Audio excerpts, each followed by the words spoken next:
vilas.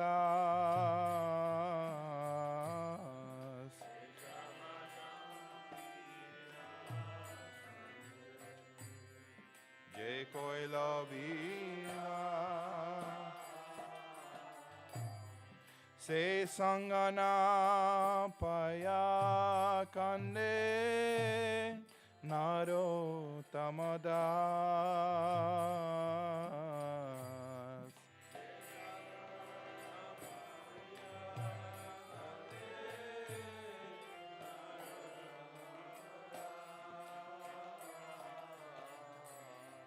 Se sapasangira sange narotamodas.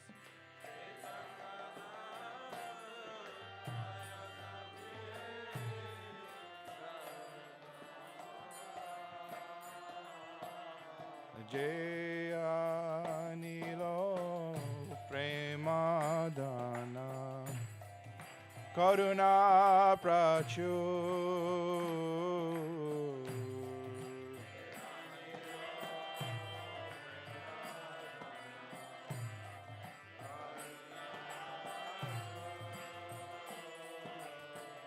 Hena Prabhu Kota Gela Acharya Thakur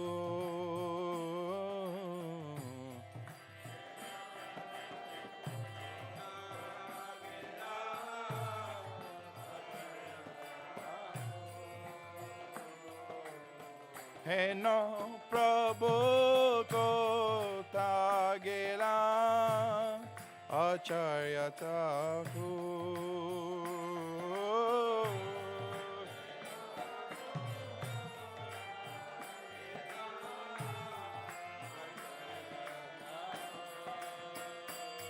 Jai Vaishnav Thakur Vaishnav Thakur Vaishnav Thakur Jai Vaishnav Thakur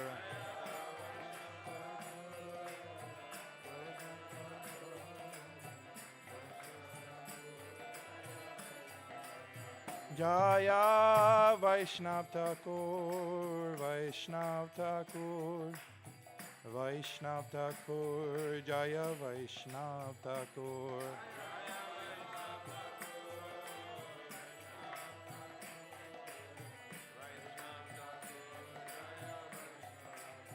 Jaya Bhakti Siddhanta Swami Prabhupada Bhakti Siddhanta Swami Prabhupada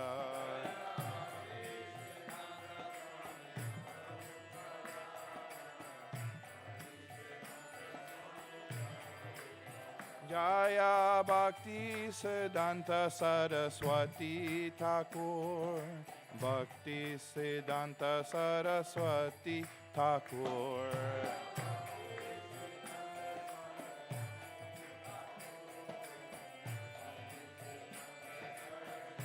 Jaya Jaya Prabhupada Prabhupada Prabhupada Jai Prabhupada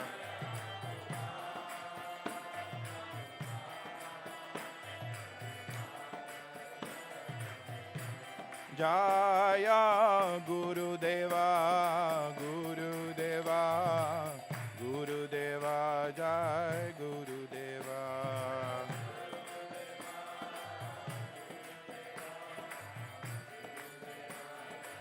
Nitai Gaura Haribo Haribo Haribo Gaura Haribo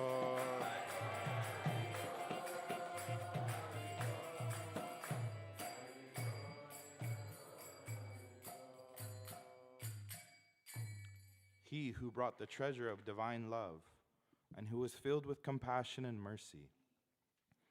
Where has such a personality as Srinivas Acharya gone? Where are my Swarup Damodar and Rupa Goswami? Where is Sanatan? Where is Raghunath Das, the savior of the fallen? Where are my Raghunath Bhatta and Gopal Bhatta? And where is Krishnadas Kaviraj? Where did Lord Gauranga, the great dancer, suddenly go? I will smash my head against a rock and enter into fire. Where will I find Lord Gauranga, the reservoir of all wonderful qualities? Being unable to obtain the association of Lord Gauranga, accompanied by all of these devotees in whose association he performed his pastimes, Narottam Das simply weeps.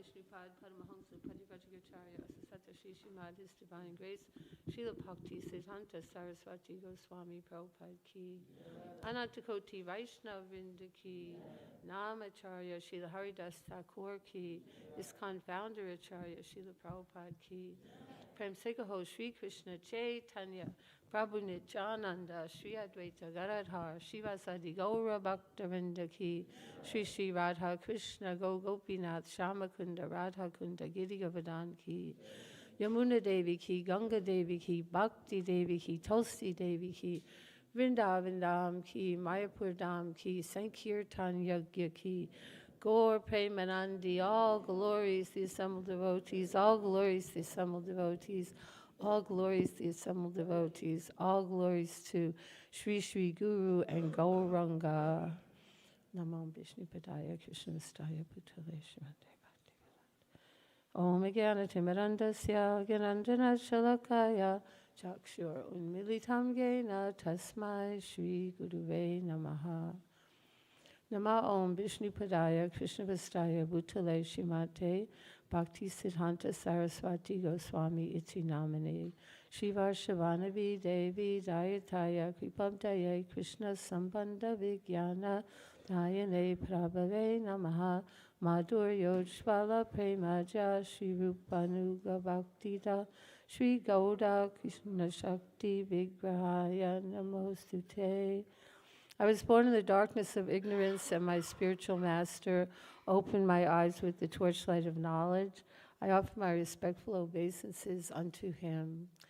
First of all, I'm going to be speaking from the Sri Bhakti Siddhanta by Baba. And if anybody does not have it, you must get it. After reading all of Srila Prabhupada's books, I'd say it's the most important book to read, because you agree, right?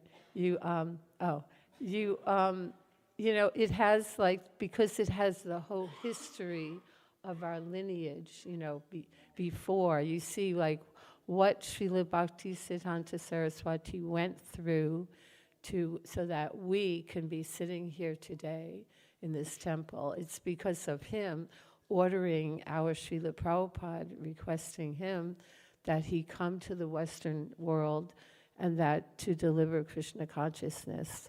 So Srila Bhakti Siddhanta, because it's his disappearance day rather than appearance day, which occurs in February, I'll concentrate more on his later, on his preaching. So first of all, this book, Bhakti Vikas Swami, he's also quite brilliant and learned Indian languages, knows many languages like Srila Bhakti Siddhanta did, so that he can read all of the periodicals, because every day Srila Bhakti Siddhanta wrote and he spoke, and he wrote and spoke in Bengali, in Hindi, in Oriya, because he's born in Orissa, and then, of course, in English.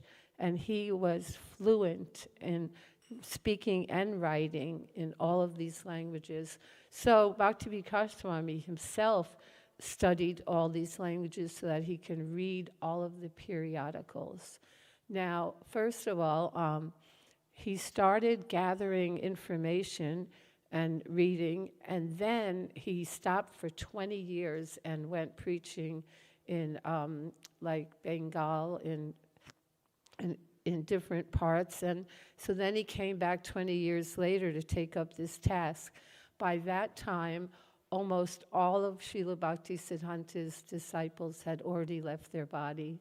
So he lost a great deal of personal interviews, but there was a few. Even Sridhar Swami was not speaking anymore. He was still present, but just internally absorbed.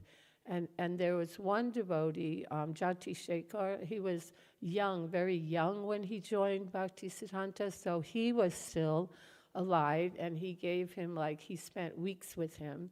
He went and stayed at his house. He had a little cottage in his yard, and he just would interview him. So we're very much indebted that he took the trouble to write these books, because it tells the life of Bhakti Siddhanta, but primarily his teachings. And there's also transcriptions of his lectures as well.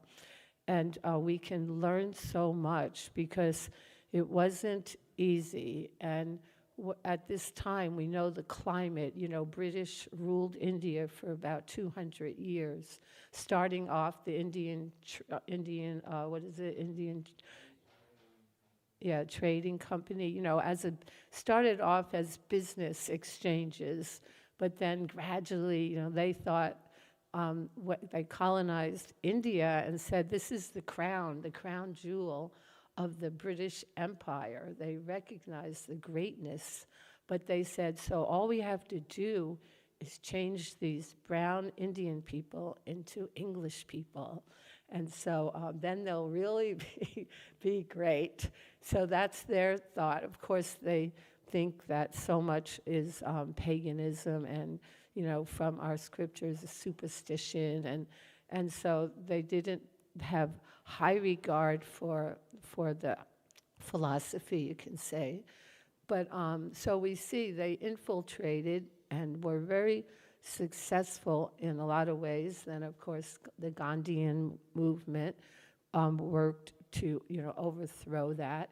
And British and India again became independent. Although Srila Bhakti Siddhanta said in many ways British rule was better, because they're much more organized and things like that in some ways. And so besides that, so now his father, Srila Bhaktivinoda Thakur, he was a magistrate, and in Jagannath Puri we heard how he could see cases very, very quickly. Like now a court case goes on literally for years and years, and they keep postponing it, and then they need more evidence and more documentation, and it goes on and on. But he would just see one right after another, even 20 minutes. Okay, here's the verdict, that's it. And so sharp. But the Lord appeared to him, Lord Jagannath, and said, I didn't bring you here to Puri just to deal with court cases. I brought you here to establish Krishna consciousness, to establish Vaishnava Dharma. So Srila Bhakti Siddhanta said, I can't do it on my own. You have to send somebody from your personal, Bhaktivinoda said, send somebody from your personal stock who has the potency to do this. So then, although he had many children, Bhaktivinoda Thakur, he himself, that's another day, but he was not born in a Vaishnava family, which is very unusual. For most of our acharyas are always born in Vaishnava families. He was not. His family, they were Durga worshippers, and he learned a lot from the Chokidar. The Chokidar was a Ram Bhakta, and he used to go and listen for hours to Ram Leela from him and different ways. So what happened, he himself became a devotee, you can say, although he is an eternal Kamala Manjari in the spiritual world. But so then he finally got Chaitanya Charitamrita in Bengal. This is the climate. In Bengal, you could not find a Chaitanya Charitamrita. That's how much the teachings of Lord Chaitanya had rather disappeared, and there were so many apa sampradayas. So apa means against. So many philosophies against the tenets of pure devotional service. And so then he prayed like that, and although he had many children, then Bhakti Siddhanta Saraswati was born, and he knew this is the child that I prayed for. And so he took very special care, just like Srila Prabhupada said that our children are Vaikuntha children. So if we really realized that, we would take great care, to protect them, protect their Krishna consciousness, and to keep them away from media. Media is the killer of Krishna consciousness. But anyway, and other things, So he took great care, and he taught him how to chant japa, gave him japa beads, taught him deity worship, so many things. And then primarily, what did he teach him? About scriptures, like he became, and now Srila Bhakti Siddhanta named Bimala, because he was born, and when Lord Jagannath gave his garland to him when he was 6 months old, but he was called Bimala Prasad.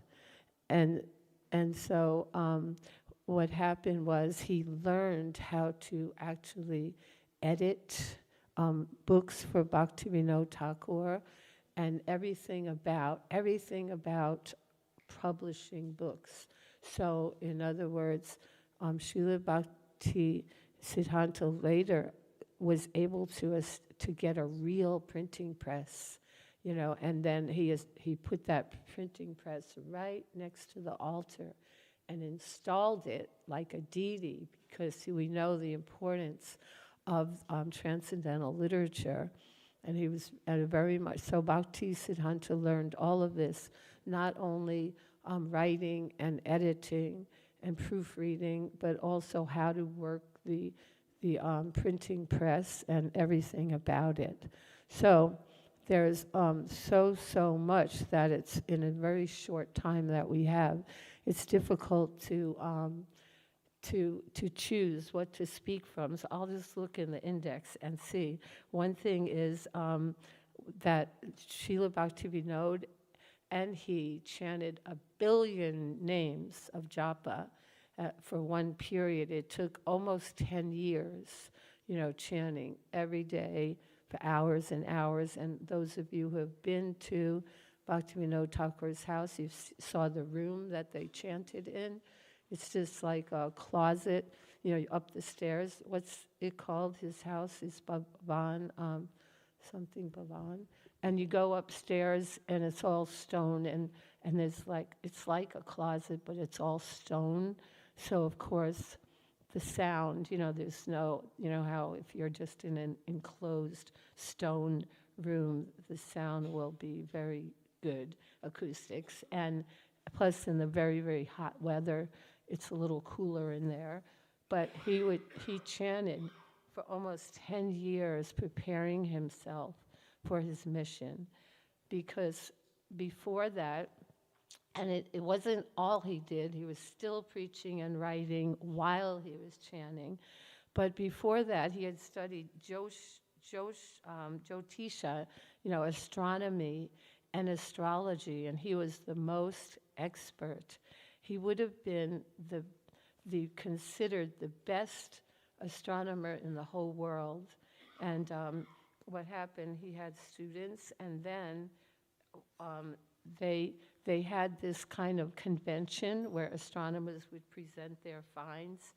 And when he went there, his students had arranged it for him.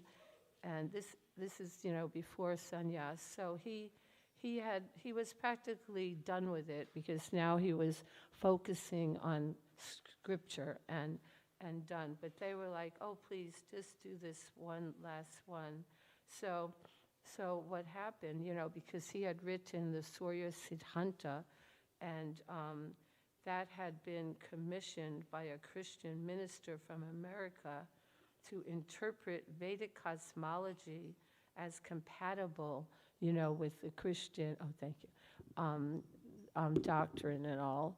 So he was so good. When he gave his presentation, there was one man in the audience. He was elderly. His name was Devi, and he was considered the best astronomer in the world. But when he heard Bhakti Siddhanta, he passed stool and urine right there in his pants, thinking, I'm finished.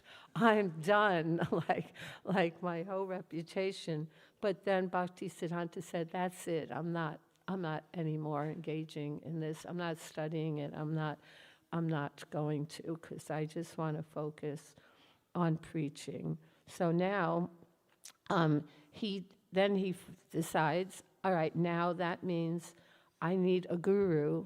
And he tells his father, Bhaktivinoda Thakur, that I think I need a guru, And he said, well, Gorky Shore, he's just arrived here, and I consider that he's the most elevated Vaishnava in the area. He had come from, he was previously in Vrindavan, and he had come there. And he said, you should approach him. So I think we all know he went and told him I would like to get initiation. And he said, I once initiated a person and then he cheated me, probably blooped or something. So I'm not ever going to initiate again. And he's like, begged him, please, please initiate me. And he said, all right, well, I'll ask Mahaprabhu. And so then he said, come back. So Bimala came back, and he was actually, at this time, he was called Siddhanta because of his astronomy. His professors, his tutors, they gave him that title of Saraswati. And so now his Gaur Kishore Das Babaji said, he came back, he said, oh, I forgot to ask Mahaprabhu. So then he came back a few days later, and the same thing, I forgot. All right, I'll ask him this time. So then he comes back, and he said, did you ask? He said, yeah, I asked him, and he didn't give me any answer, so I'm not going to do it. And then Bhakti Siddhanta was like, you have to, he just said, my life is finished. I don't see any point in living if you're not going to give me shelter. I'll just go, may as well drown myself. What's the point of wasting my human form of life if I cannot have your shelter? So when he saw how very much determined he was, then he finally agreed to him. And he had such regard for his guru. Bhakti Siddhanta saying, because first of all, the guru said, this is incompatible. I don't even know how to write my own name. He was totally illiterate. And he said, and you're the greatest scholar. How can I be your guru? So he's telling him, well, because, why? Because, here, I'll tell you, it's very beautiful. So when he finally got sannyas, he said, this is Srila Bhakti Siddhanta, he was Siddhanta Saraswati, so he gave him Bhakti Siddhanta. When out of false ego, I was thinking, I am a great scholar of mathematics and philosophy.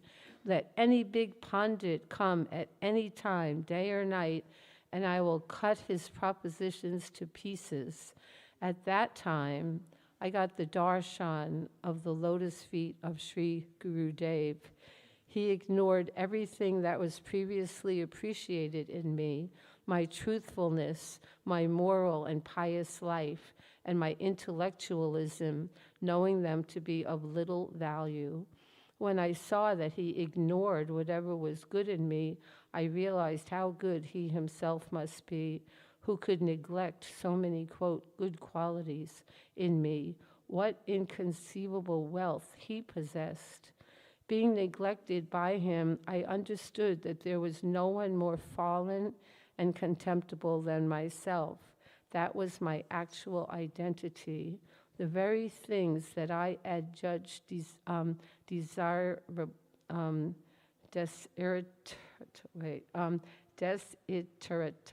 like desirable, like wonderful, such as scholarship and upright character, this exalted soul regarded as valueless.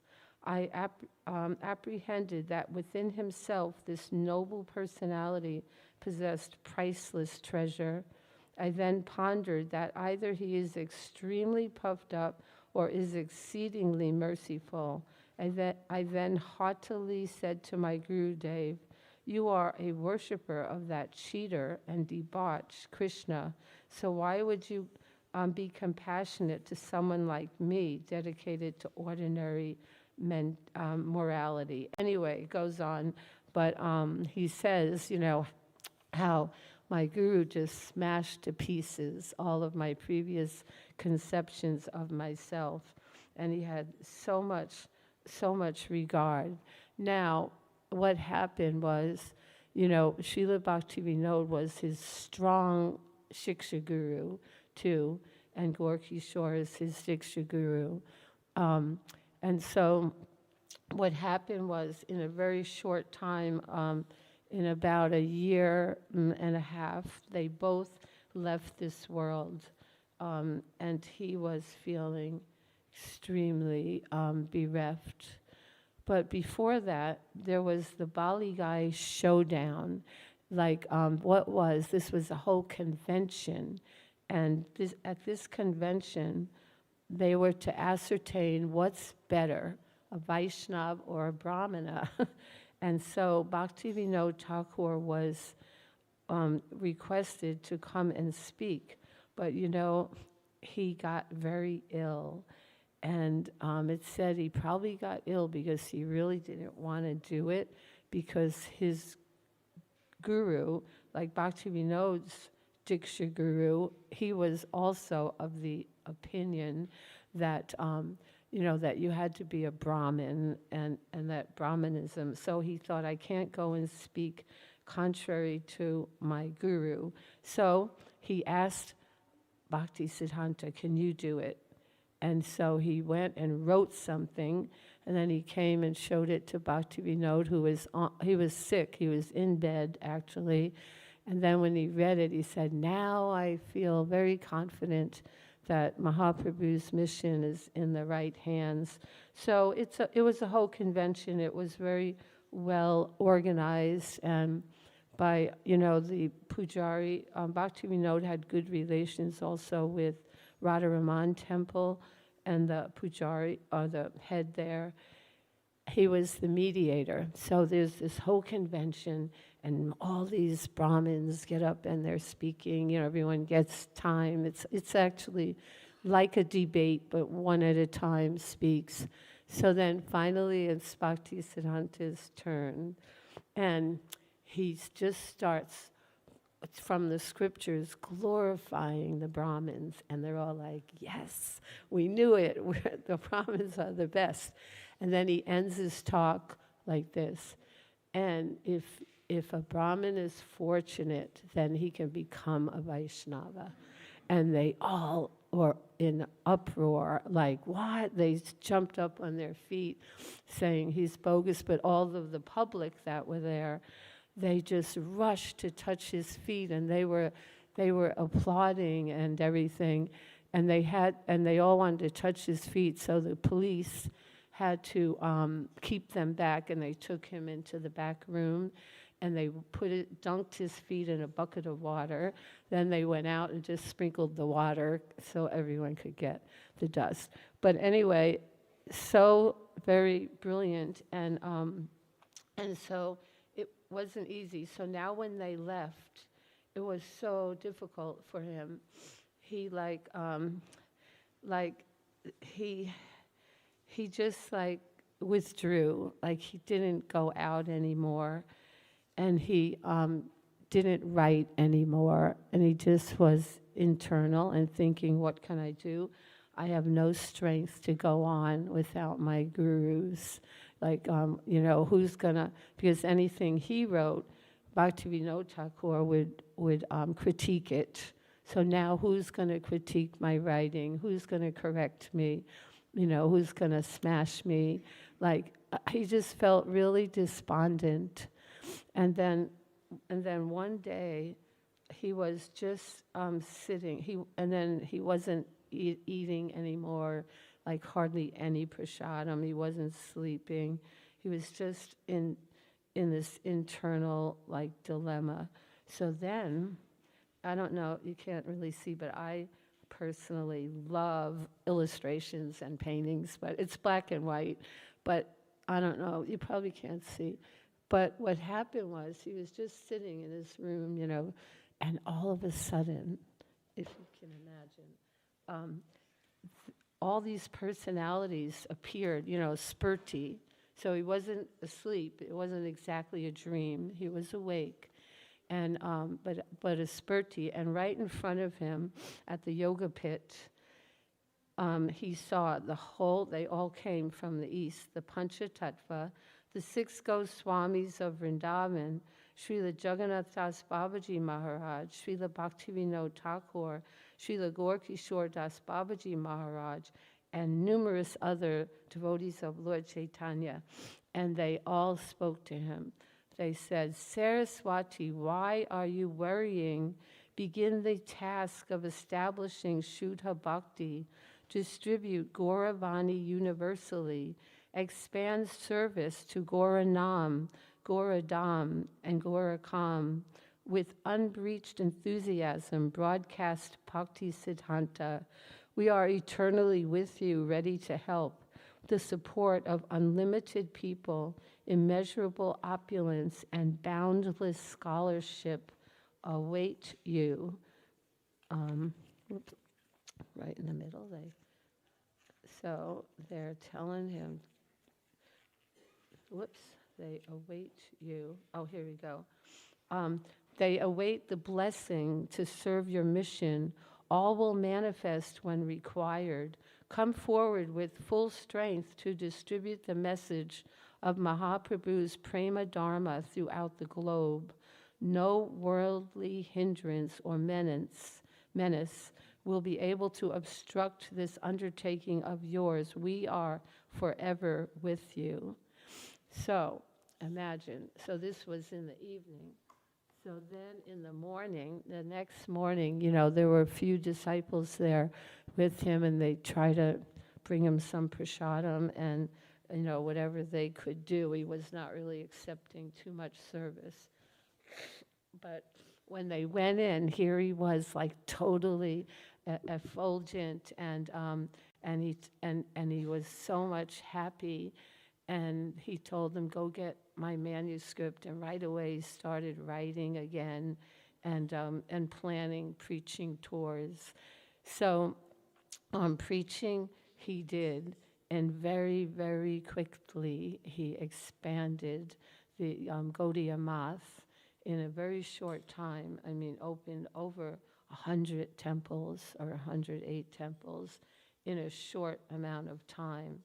And then he took sannyas, and so then he just was like full force. Now, these Appa Sampradayas,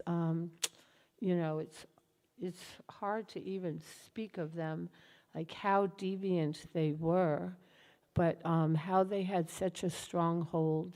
And the reason is because of the culture.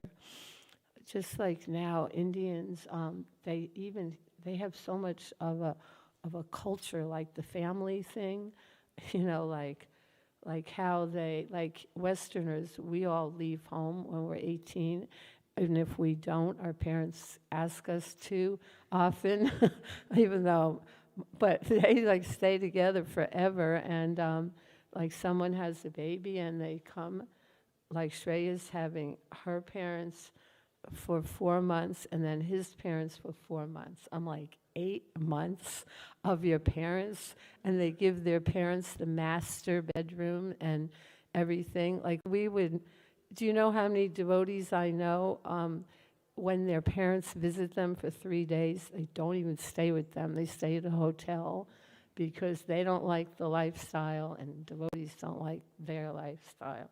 But you have culture. So the culture is that you respect the sadhus and that you're dependent on their mercy. So these so-called sadhus took great advantage of that culture, and they would abuse people, and much for donations. And Bhakti Siddhanta, he preached strongly against this, against, like, they started charging like an admission fee to enter the temple. You had to pay. And then also, like, they had and such bogus philosophy, and smarta Brahmanism and Mayavad philosophy. And then the worst one that I read was, like, when your disciple got married, they say, I shouldn't say it, right? I'm almost cringing. They say, Guru, that I should be the first one to deflower your wife for you so you can have Guru Prasad as your wife. Imagine. This was a guru talking like this, and people were so devoted to the guru, they would accept what they say, without common sense. So Bhakti Siddhanta, he was on a mission to expose this, and Bhaktivinoda Thakur, expose all of the different nonsense, all of the different philosophies, the ones where the men all dress up like gopis and they're all in that bhava, and then other ones where they take a lot of intoxication and have orgies and all kinds of stuff. And it was touted as truth, and as spiritual life. So now what happened was, when Bhakti, also when he was 50 years old, that's when he had his first Vyas Puja. He never had Vyas Puja before that. But he had one disciple, Ananta Vasudev, who was very learned, and there was a book that they had found a scripture, and it explained about Guru Puja. So Vyas Puja, so they had it. So anyway, he started Navadvip Dham Parikrama. He started that for his disciples. So they were going around and visiting all the holy places of Mahaprabhu. And and so the Smarta Brahmins and they were so much agitated by Bhakti Siddhanta's preaching against them. So they had organized, they actually imagined the Brahmins, they organized like the mafia kind of. So here they are, the devotees are having katha. They're going, just like we go in Prikrama and they go to the holy places, and he's speaking katha to them, Gora Lila and all. And all of a sudden, like, these, hoodlums come that are hired by the Brahmins, and they just start throwing bricks at them and rocks and things, and they had the deity. Oh, first they started with the elephant. They had the elephant in the procession with the Radha Krishna deities on top, and they started throwing bricks at the elephant's trunk. And the devotees go, stop, you can't do that. And so then they ran away, and then 5 minutes later they came back in mass, a lot of them. And they start throwing bricks at the devotees. One child was knocked unconscious. Others were injured. And then what happened was they would run for shelter. And, there were a lot of tungas back then. they try to get shelter, and the tungas would be filled with the bricks. So they were in on it too. Anything to make money, right? So they wouldn't give them rides, and they just start knocking on people's doors, and most wouldn't open their doors, but a few did, and they just would run in for shelter, and then one disciple, he got into a house with Bhakti Siddhanta, and he said, "Here, change my cloth, because we're the same size and fair complexion." And he gave him the white cloth, and I'll wear the saffron, and they were able to escape into the night. So several devotees were injured, but none were killed. And it happened twice. That day he said, well, we're not going to stop our parikrama for them. And they went, and again, they attacked 2 times. And so what happened was, it was an advantage, because you know why? People, innocent people, pious people that saw this, because they saw, devotees, people were knocking on their door, devotees, and so then all of the newspapers covered it, how these peaceful devotees are just talking about God and singing the names of God, how they were all attacked, because there was one rich man, he came in his car, and when the second attack, he just called out, "Attack," and they all came out, So it was all planned. So now all of this was written up in the newspapers. So they were trying, to quiet and quelch Bhakti Siddhanta, but instead they gave him fire, because now they lost their credibility, and people appreciated the devotees now. And he thought, they said, why don't you take a lawsuit against them? People were urging him. And he's like, no, they did great service, because now we got all this publicity. And you know how he and Prabhupada, they would say, how many times is Krishna mentioned in an article, like when we had bad articles in the old days. Now we don't get bad articles because we're not stirring things up enough. we're just going with the flow, the beautiful, what do you call your festival of joy? You have, we're just the festival of joy. Nothing to stir up and to question your activities and so anyway, so this preaching went on, and so then he started having this. He was the first one, Srila Bhakti Siddhanta, the first one to have prasadam distribution.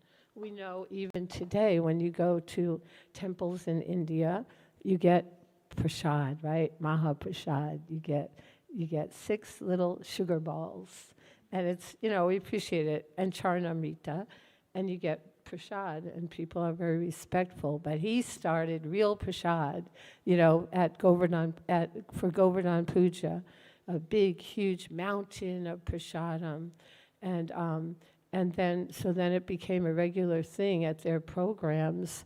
People would get, full plates of prasadam. But he said it's not a gastronomical festival, not just to fill your stomach, because he spoke every day. Before you got prasad, it was a lecture every day, every lecture, not like this, 45 minutes. Like every day, his lectures, a minimum of 2 hours, often 4 hours, and not Leela. He hardly ever spoke Leela. He spoke philosophy, philosophy, like drilling it in, and sitting for 4 hours hearing straight philosophy. Imagine.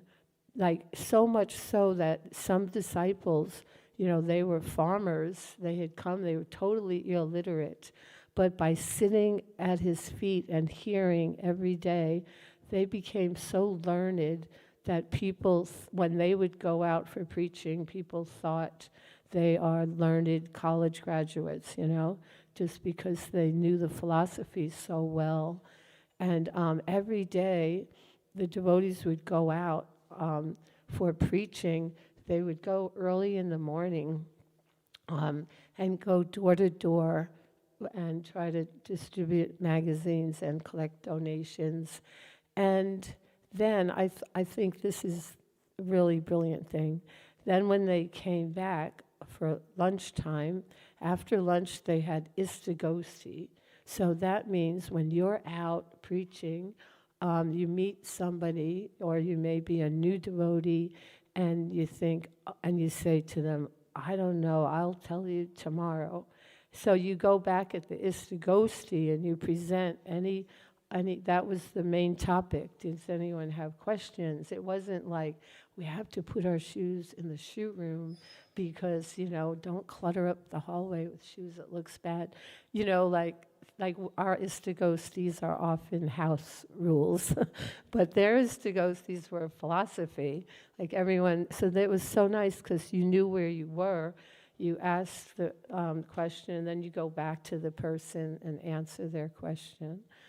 But so we know literature was a very big part of his preaching mission, and it still is. It was Prabhupada's main propaganda. And in the beginning, they didn't have books, and they finally printed Back to Godhead, collated by hand, like 20 pages or something. But I just there's so much also about deity worship, how, we come for darshan every day, like especially if you live right near the temple, especially it's essential. But we don't come to see the deities. He said that's just your eye exercise.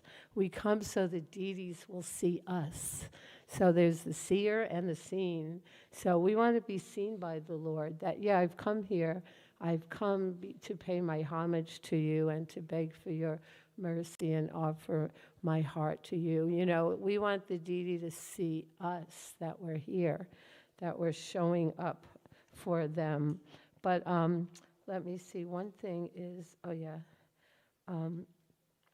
me see. And he also had very many favorite verses that he would chant every day. And let me see this. And one thing about writing and about books, let me see, hold on, 270. Let's see, I don't have. Hold on.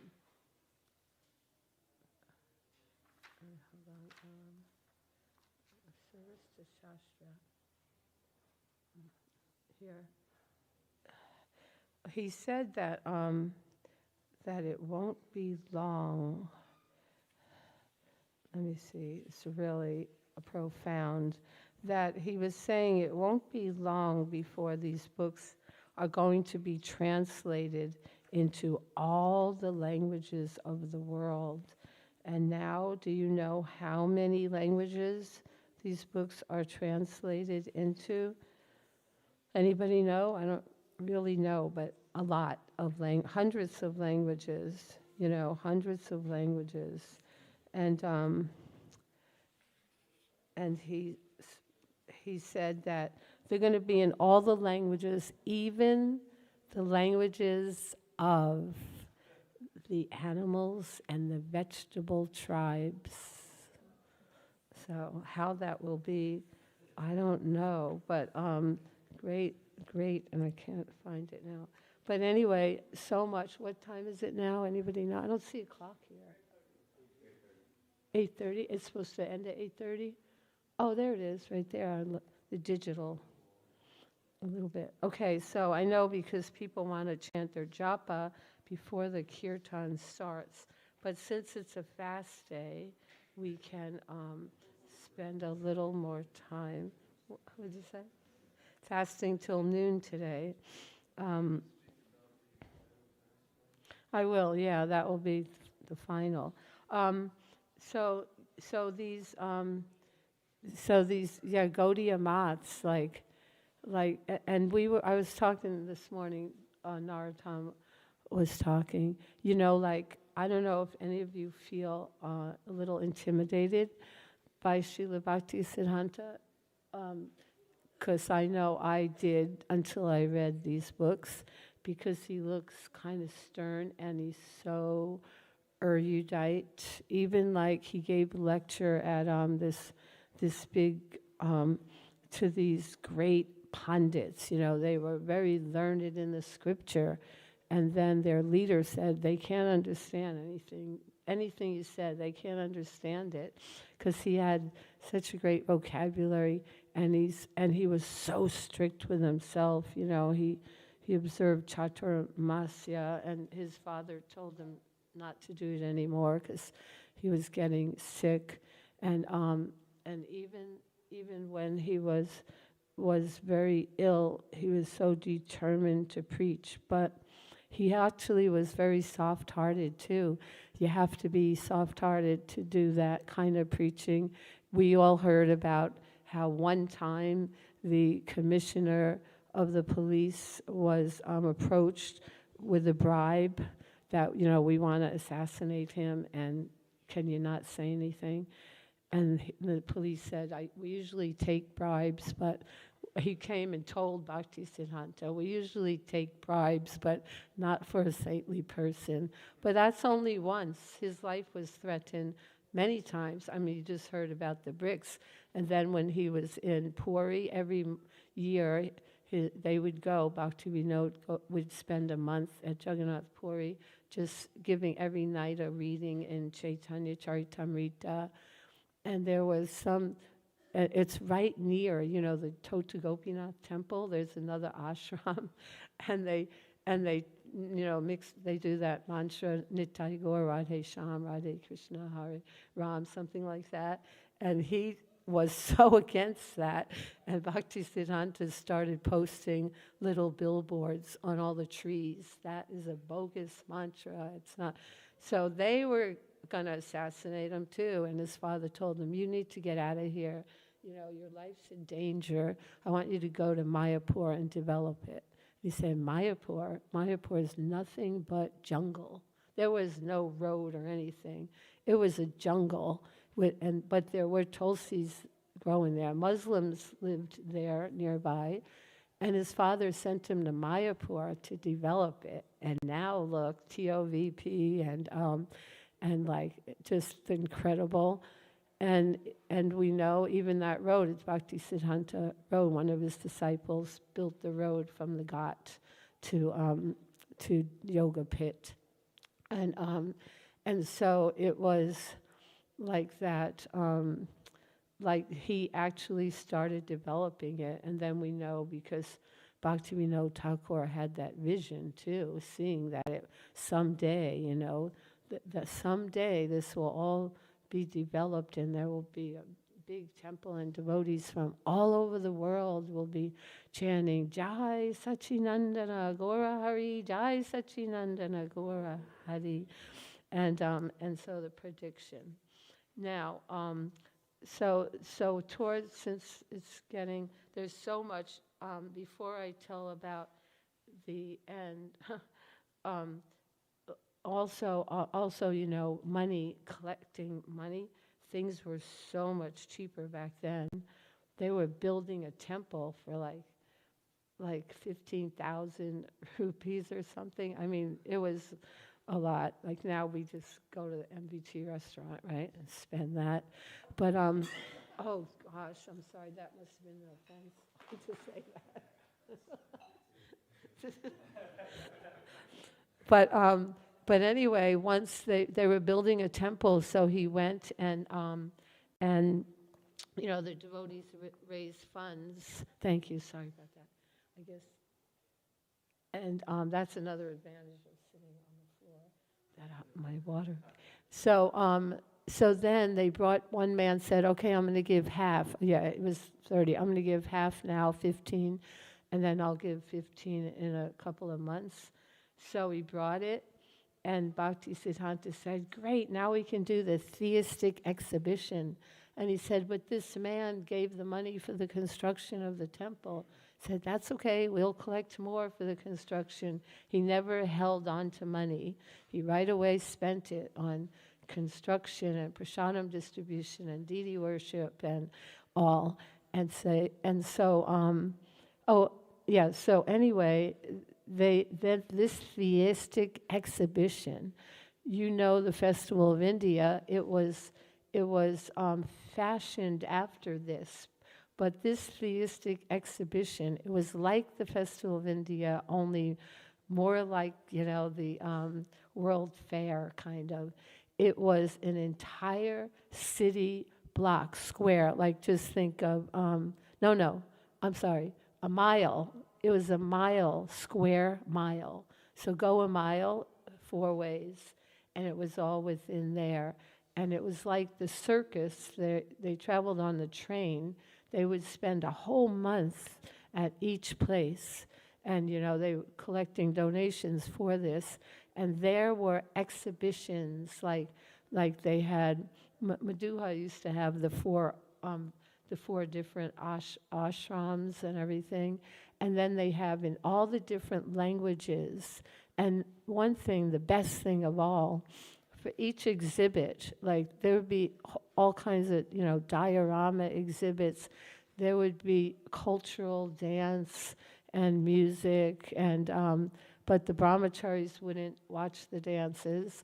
The brahmacharis were stationed at all of the preaching places, and he would explain, because there's many illiterate people would come too, and they couldn't read, and they would explain everything to them. So it showed like from all the different regions, like the different dress, the different foods, the different languages, and everything, and of course culminating in Krishna consciousness and everyone getting a literature. But can you imagine the scope of it? And then they pack everything up on a train and go to the next location and set up for a whole month, like incredible preaching like that. So, and so he was very good at spending money as well. And I was talking a little about his soft-heartedness, like at nighttime he would walk in through the ashram, and if any of the brahmacharis didn't have their mosquito net on, he would personally go and hook it up for them, or make sure they had warm clothing and things like that, and take care of them.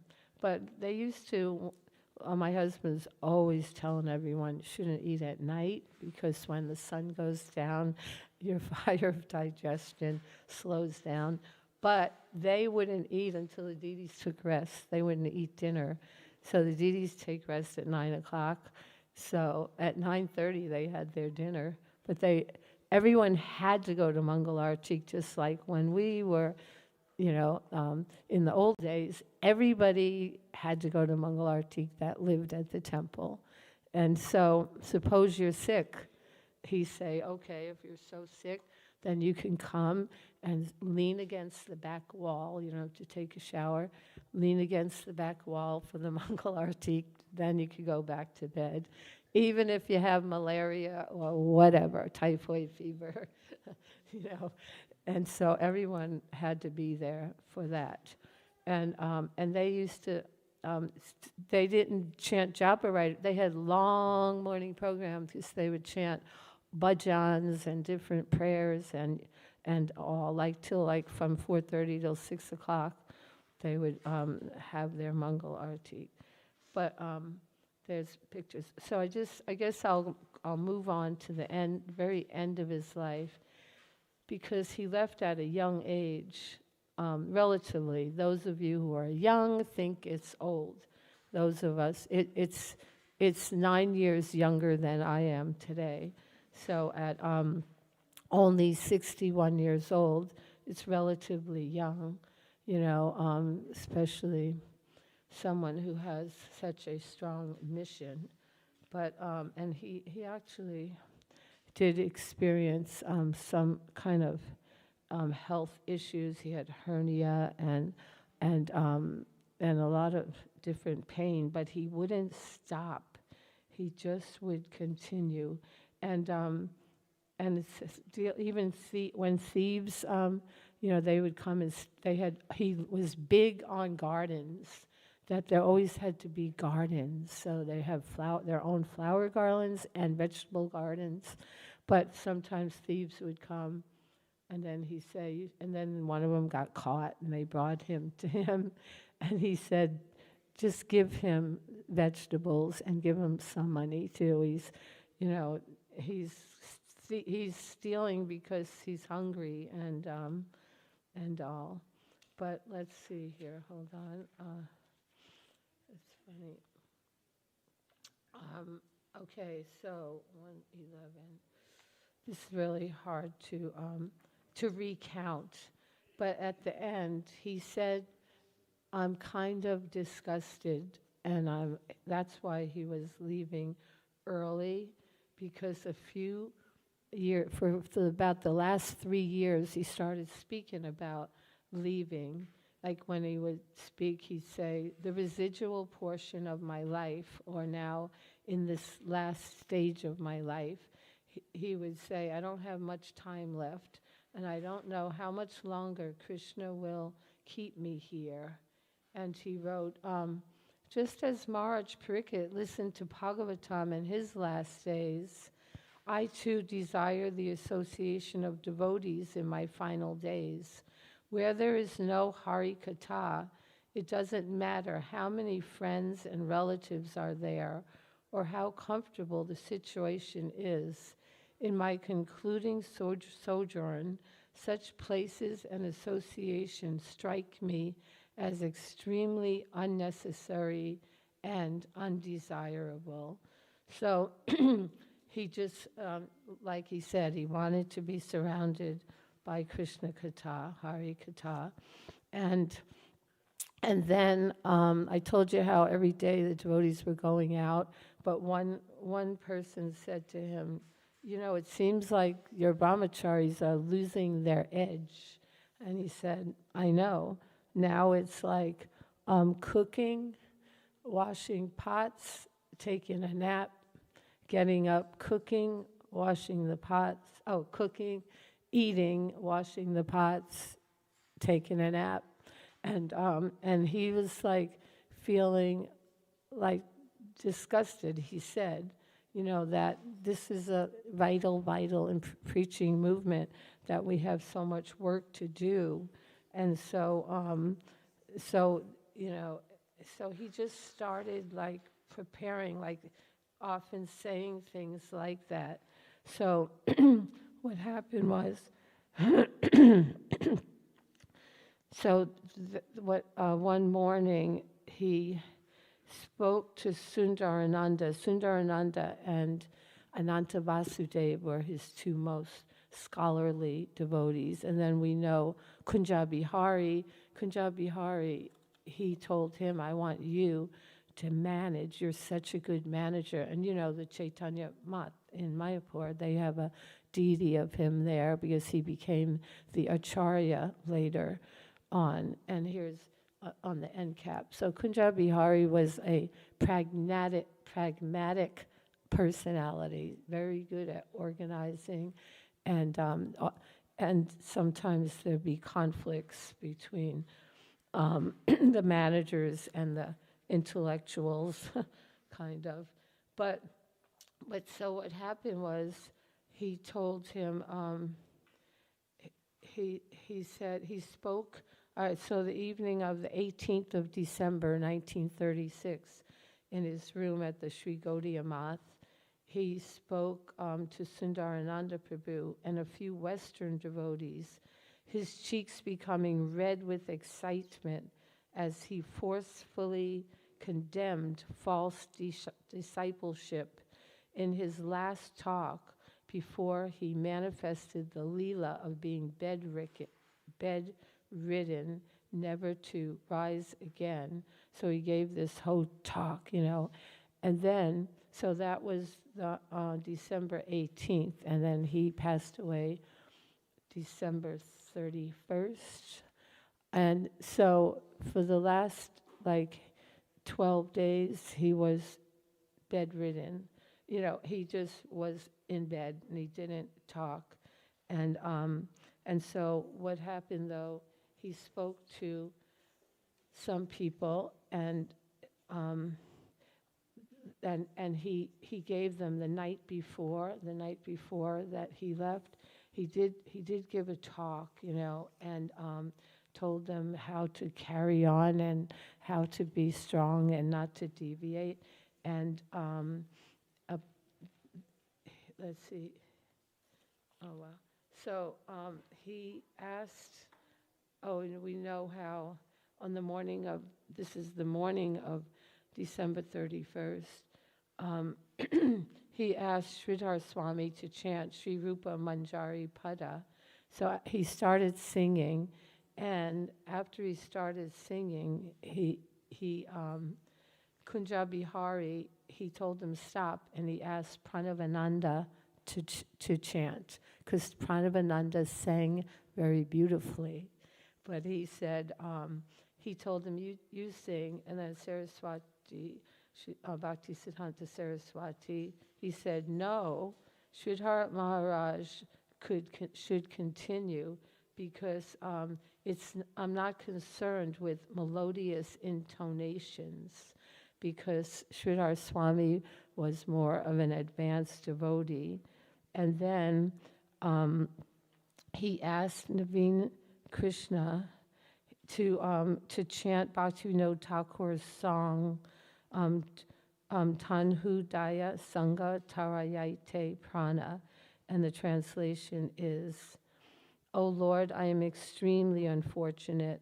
My attachment for the holy name has never come about. The heart of Bhaktivinoda is overwhelmed with sadness.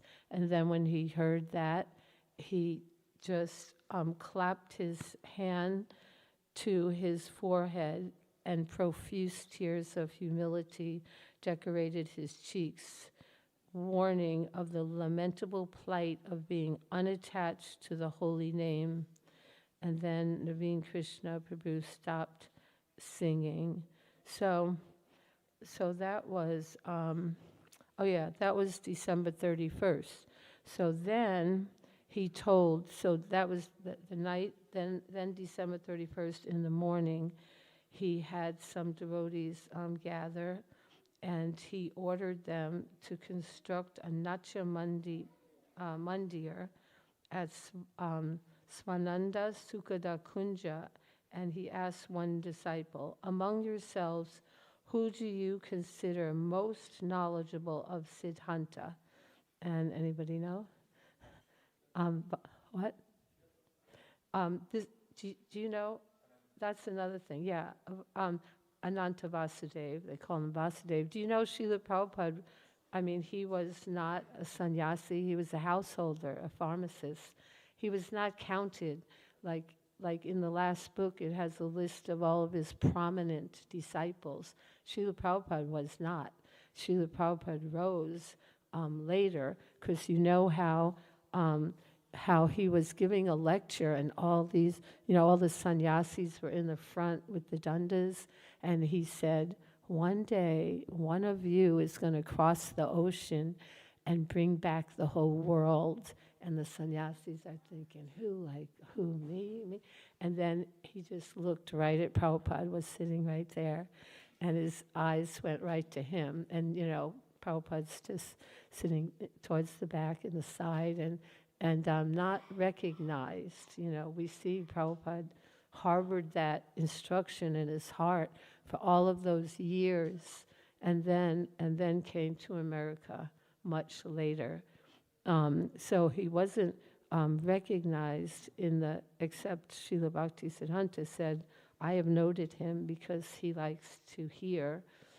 And so he said, okay, that's right, Ananta Vasudev. So he should continue to preach Rupa Raghunath Vani, and then Sundarananda Vidya Vinod, you should complete and publish Vaishnav Manjusha. And then he expressed indebtedness to Bhakti Sudhakar Prabhu and thanked him for his services rendered.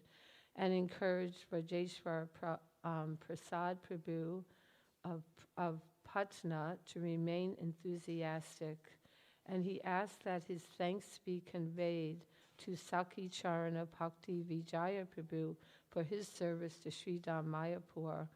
And he told, I know these are people we don't know, but he told Sri Mad Parati Maharaj, you are a practical man, so look after the mission, either in love or rapture. It is good to remain the same, maintain the same purpose. And and then he said his last words were, all of you present and absent, accept my blessings. Remember that our sole duty and dharma is to propagate service to the Lord and his devotees. So now, the next morning, January 1st, in 1937 at 5:20, see, at that time he was on a oxygen tank. His breathing was slow, so they would take turns sitting near him and with a hand fan and oxygen.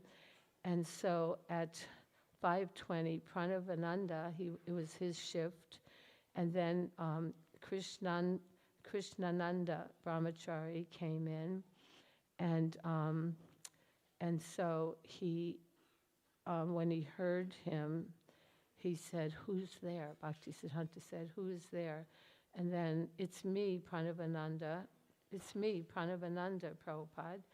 And then Bhakti Siddhanta uttered, "Oh, Pranavananda Prabhu." Pranavananda asked, "How are you feeling, Prabhupada?" And Bhakti Siddhanta murmured, "Oh, oh." And as he said that, he started walking out the door, Pranavananda, and then Bhakti Siddhanta said, "Oh, oh, Krishna, Krishna." And just then, Krishnananda said, "Pranava, come quickly, it's over." So that was his end. He just said, "Oh, oh, Krishna, Krishna," and he left his body. It was 62 years and 10 months, so 62 years and 10 months of manifesting unflinching devotion to Sri Sri Radha Krishna in this world. And then in that hour, in that hour, it was now 5:30, you know what happened? All of the clocks and watches in the whole temple stopped clicking. Imagine, all the clocks stopped ticking when he left. So in every, and instead there was wailing and crying, and some devotees were sobbing as if their hearts would break, and others were chanting feverishly with eyes flooded with tears. Some swooned, some simply bowed their heads and chanted Harinam. Some were clapping their foreheads and repeatedly calling out, "Oh Prabhupada, oh Prabhupada." So although the sun had just risen, to the disciples present, everything seemed black. So now Kunja Bihari immediately, remember, he's very organized. He organized them, and they performed, the whole ceremony, and they bathed the body and put sandalwood paste, tilak, and new clothes, flower garland, sandalwood paste, and laid him on a new bed, and brought him for the last darshan of the deities he had served for many years.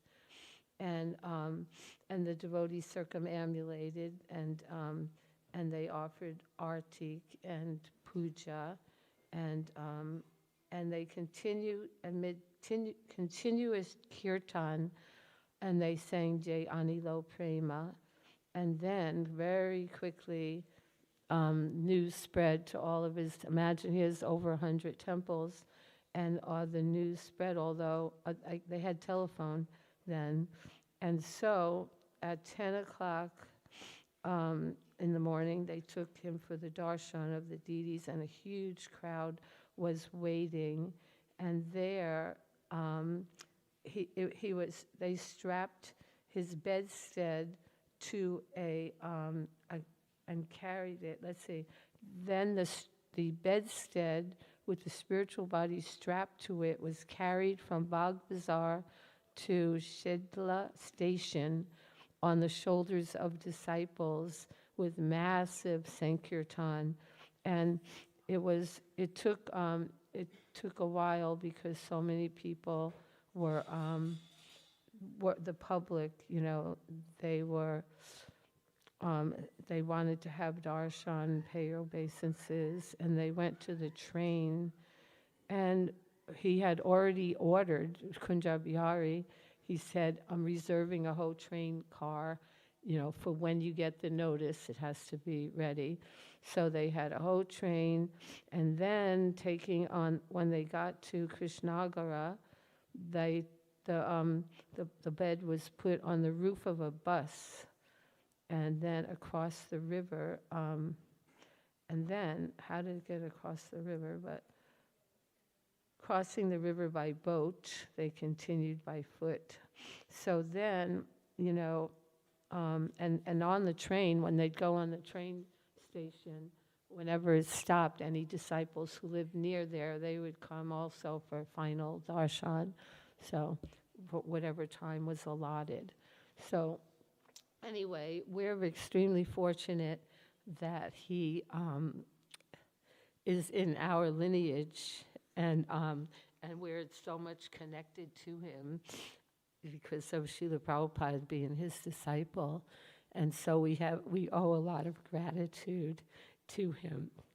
And so anyway, I have a book table out there, and I highly recommend that you have to read these books. They're amongst my very favorite books because you get so much from them, so much history, so much philosophy, so much personality of that great personality. So any comments or questions? Yes, Chaitanya Bhav Prabhu? Oh, Narottam. Oh, okay, Narottam. He always gives me a hard time. Thank you. One second. There's people watching online that you can hear. Watching or listening? It's not visual. Hare Krishna. Thank you so much for giving such a nice class, Mother Oh, Kamilini, I hear this. taking the trouble. I wanted to ask you, as a disciple of Srila Prabhupada, do you feel that Srila Prabhupada, he modeled this movement in any way after the Gaudiya Math, and what connections do you see, like what examples do you see of, after reading, of Srila Prabhupada following Bhakti Siddhanta Saraswati? Yeah, of course. Like Prabhupada said himself, that that everything that I know, I learned from Srila Bhakti Siddhanta, and that I have never deviated an inch. Of course, Srila Prabhupada is innovative, just as Bhakti Siddhanta. He didn't do everything exactly as previous acharyas had done, because he was also innovative, just like the great, theistic exhibition. So Prabhupada, in the beginning days, remember their main thing was Harinam Sankirtan. And when my husband joined, they used to go out every day from noon till midnight. New York City, it's like the city that never sleeps, right? You New Yorkers. And so then they would take rest at midnight and get up at 6 o'clock. And what they didn't have, then Prabhupada saw this isn't good, staying up so late. And so we should have Mangal Arti at 4:30. And then later on, somebody suggested, I know when Chutananda went to India, so about Guru Puja. We didn't have Guru Puja in the beginning. So yeah, we should have Guru Puja. And then we didn't have books to distribute. And so, then books started being printed. And then there was a big push for book distribution, and His Holiness Tamal Krishna Maharaj was one of the biggest proponents of book distribution. And so you know how, imagine writing 1,100 pages and then your whole manuscript gets stolen, and also your typewriter. So what does Prabhupada do? He doesn't give up. He just starts writing it all over again, wrote the whole Bhagavad Gita again. So now he's like, well, now I'd like to get it published. And he asked Allen Ginsberg, can you help find a publisher for this? And he goes, no way, like, we're all hippies, we don't like war, and and the Bhagavad Gita, it's not gonna be like, it's very appealing to the people now. And he flatly told them, and so Prabhupada asked Brahmananda, and he's like, I agree with him, who's gonna wanna read Bhagavad Gita? And he went and studied, and he couldn't find anyone. Then they made that record, the Hare Krishna record. And so the record started selling, and it became popular, and every single day they got orders for the record. It was a 45. You probably don't know what they are, but it's a little vinyl record, but the young people. So then they got an order from somebody that worked at Macmillan Publishers. And so when they got an order, Prabhupada told Brahmananda, go deliver it in person, don't mail it to him, go and deliver it. So Brahmananda goes, and then it happens to be the accountant. And he said, I don't have any jurisdiction over publishing at all. But just at that moment, the head publisher walks into his office, which he almost never did. And so the accountant introduced him to Brahmananda, and Brahmananda said, I have a manuscript by an Indian Swami for Bhagavad Gita. And he goes, really? Is it a complete Bhagavad Gita? Yes, complete. He said, great. I have all the religious books, but I don't have a Bhagavad Gita, so I'll publish it. He didn't even look at it or anything, didn't even want to see it.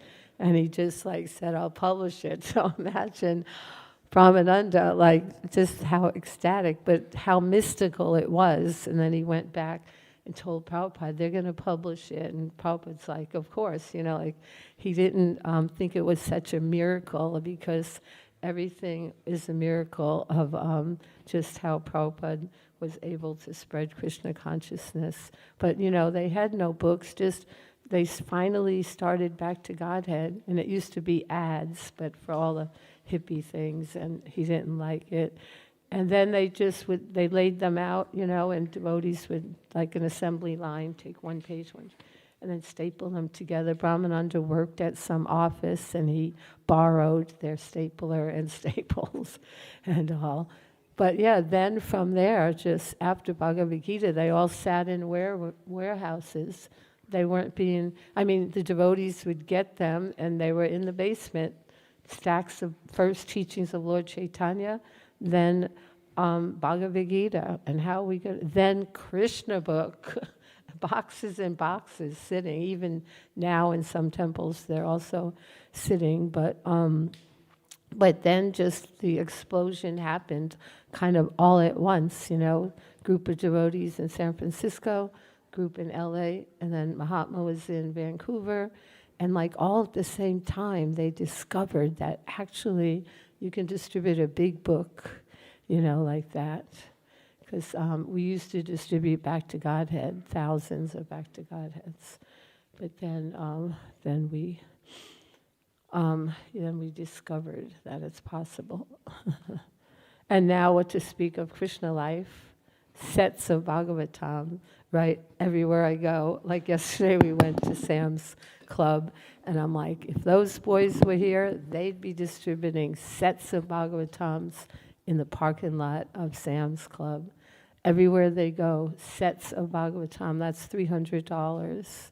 And in the store, right in Walmart, in the store, they're distributing sets of Bhagavatams. who can imagine, but not only one, Mahotsaha often, every day distributes to somebody buys at least 2 or 3, one time 5 sets. That's $1,500. Some Indian family in an RV, and he said, all right, I'll take one for my wife and I, one for my sister, and I have 3 children, one for each of my children. I mean, people have a lot of, some people have a lot of money. And so it's nothing for them, right? They spend at Disneyland or whatever that much, and the restaurants and the theater. Yeah, like when I was in Toronto, I met so many people. They said, we live in Europe. We just came for the weekend. You know, they're just sitting having dinner, and they're like, hey, let's go to Toronto tomorrow. We can go to the theater and the restaurants, and they have great stores there, Saks Fifth Avenue, and you know, all these expensive stores. But when you have a lot of money, yeah, you want to spend it. But I'm not like that. I mean, I tell Mahotsaha, I mean, I'm trying to get, you know, $10 is like a lot for me to get, people give me $5 for a hardback Gita, which is not very, doesn't even pay for it.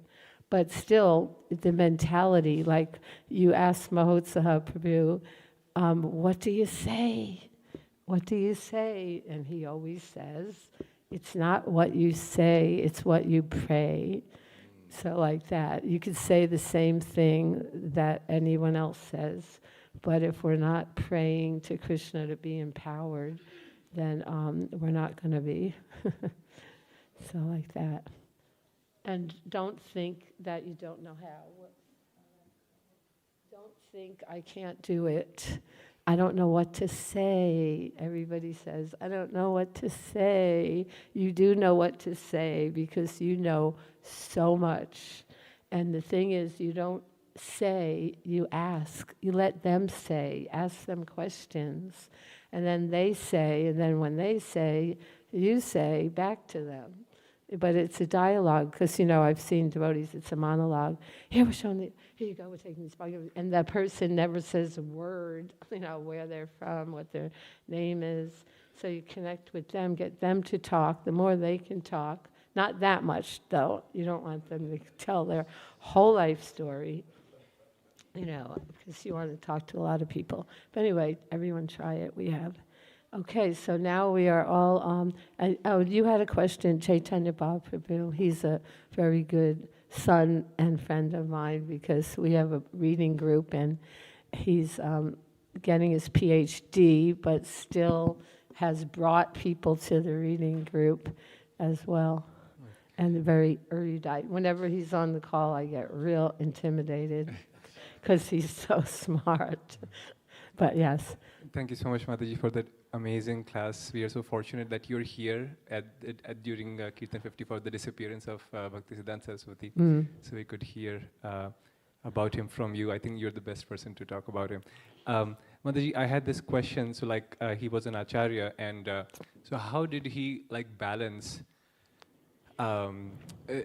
fidelity to Vaishnav culture and, you know, philosophy, but at the same time incorporating changes to stay with the times, like if you can say a little bit about that. Of course, because Srila Prabhupada said, well, he said, you are Americans, so you have to rack your brains with how to present Krishna consciousness, in innovative ways. So that's part of it. Part of it is taking dictation from Krishna within the heart, and and being sensitive to the times. Like, Bhakti Thakur, like, the Brahma Samoj, like now it was this whole group of young intellectuals, college students who are like questioning, what is this, superstition that's there in the Vedas. We know the Bhagavatam has really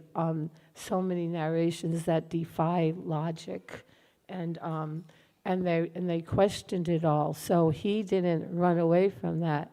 He went right into it and preached to them on. And he how he wrote like he explained like the Dasi avatars, how that's a kind of evolution. You know, they're into evolution. He tried to incorporate as much, present it in a logical way. So that's how it's feeling the pulse. Like when Prabhupada came, it was the hippie revolution, a time which never before and never again occurred. But how, you know, with the Sunday love feast, that is like something very appealing to young hippies. But now, you know, with all you intellectuals and very, very driven and successful business people, and, you know, that's not so appealing to you. And you don't just come for the food anyway. You know, you want like knowledge, right? Transcendental knowledge that makes a difference in your life. So it's like feeling the pulse of who you're talking to, just like even like now, because I'm talking to people who love Bhakti Siddhanta Saraswati, it's very different. If it was brand new people who never heard of him before, it'd be a little different. But do you know one thing he said? I'll come back for all of you. And so did Prabhupada. So don't make me come back, but I will come back to bring you.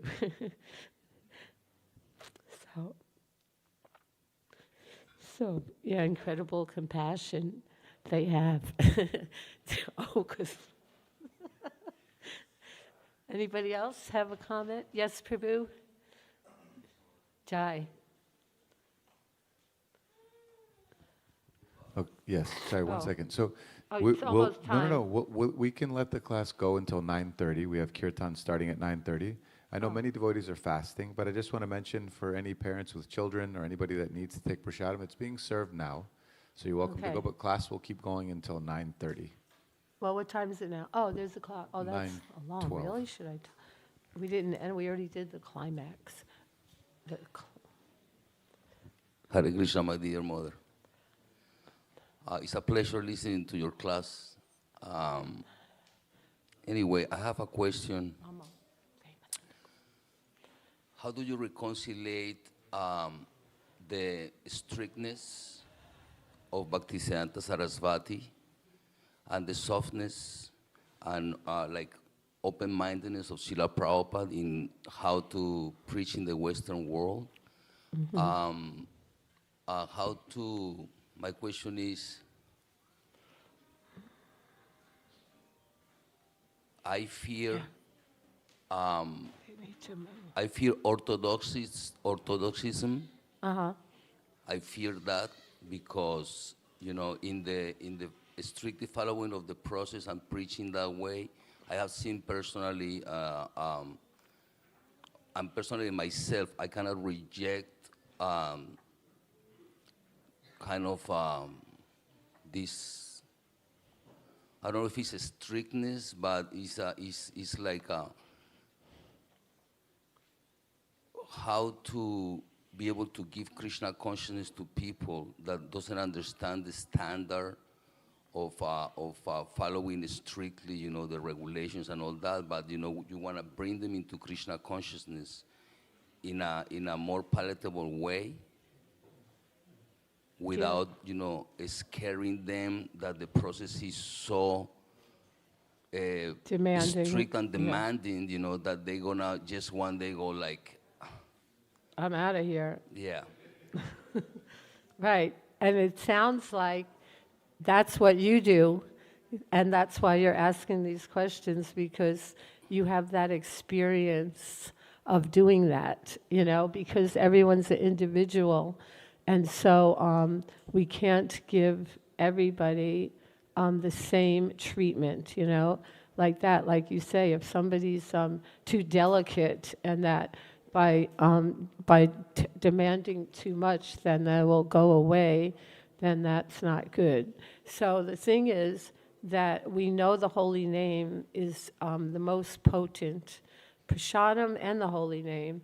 So everybody, almost everyone, some people, very few don't even like prasadam, But the thing is, yeah, if people can hear the holy name and be induced to chant the holy name, then Krishna within the heart, right? Shravanam, Kirtanam, Vishnu Smaranam.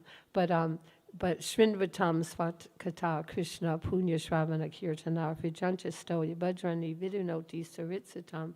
So Krishna's the one that will purify the heart. And that's the thing, it really is a balance. Like I say, like now the pendulum has swung so much to the left. You know, it used to be so much to the right. And well, here's my right. And, you know, and so like that, how to maintain, because now we're really kind of on our own, I feel. Like in the old days, the temple community was, I mean, it was so strong because we all lived in the temple, we all lived in the ashram, and so everybody in the ashram was on the same page in a way. You know, everybody, nobody would miss Mangal Arati and the whole japa, you know, the whole morning program. And so it was in one sense easier. Now it's totally really up to us. No one really cares whether you're here or not, or you know, how much we do, how much we participate, how much we preach, how much we, you know, like it said, Bhakti Siddhanta's last words, very last words besides Krishna, Krishna, were, you know, to propagate Krishna consciousness. So, so the thing is, so we have to gather that strength from where we find that strength, you know, in the process of hearing and chanting. But I know you're doing it. I was in Alachua and I saw one girl singing with them, and Namal told me that you cultivated her and all, and now she loves kirtan, you know her name? Diana? So like that, you know, somebody that if you told her you have to move in the Brahmatrini ashram and, you know, do everything. But now they have Krishna House, yay, which is, we need to make a little walkway for people coming in and out. You know what I mean? So, of course, people like Krishna Life, they're super conservative. You know, I'm sure, yeah. Like I say, at least they're doing that. He goes, at least, forget about at least. Why at least? Why not, you know, the highest standard? Why at least? Why bringing it down all the time? Down, down, down. But anyway, they have super strict standards. But it's not that strict. That's how it was in the old days, too. So anyway, so keep up the good work, and you can teach us. You want to come and tell us how to do it?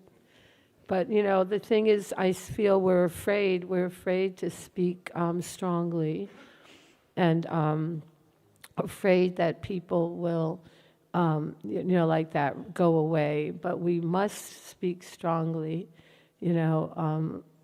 I'm not very good at it, I don't think, but, you know, we have to at least let people know that there is a higher standard, and there is great rewards. It's not like a punishment, but we get great rewards through austerity. Or like austerity, people usually say, oh, it's hard. It's supposed to be hard. That's what austerity means. A little bit hard. It's uncomfortable. It has to be uncomfortable, otherwise it's not austerity. Like for some kirtaneers, it's not austerity.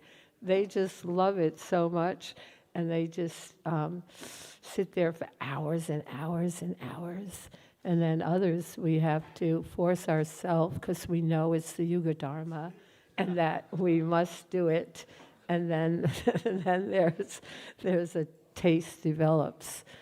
But many things, taste or no taste, you still do them. And then you still get a taste like that. And you know, like the kirtan is fueled by japa, and japa is fueled by kirtan. Indra said that, right? Yeah, so both are there, are necessary. Anybody else have a comment or question or appreciation? I Yes. wanted to see if there was anything from the ladies' side of the room. Just Yeah. check in with the ladies.